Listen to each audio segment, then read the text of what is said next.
Whew. It's nice to have an early jog or run. Medyo maaga ako na gising ngayon. Kaya I hit the road early. Diba? Sarap, man.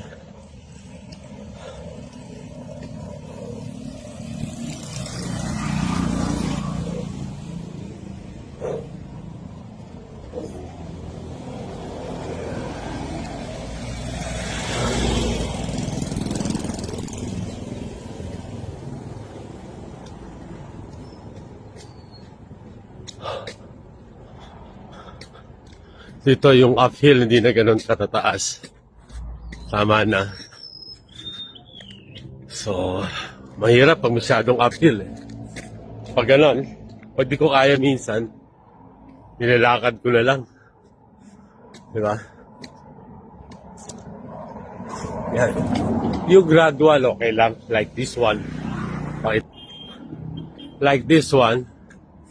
Tama lang yan. Okay lang, di ba?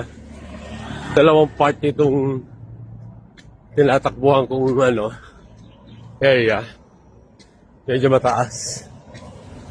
Kaya, okay lang. Di ba? I'm competing against myself. Actually, di naman competition.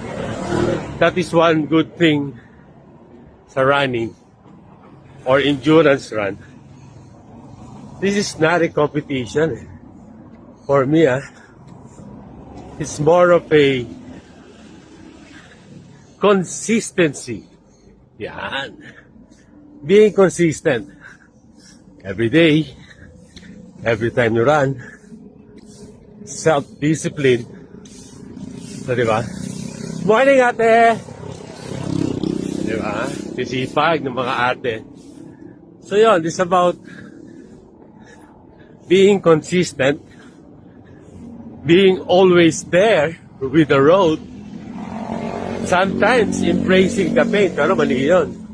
Dati, no pain, no gain. Just being there, being consistent. Bye!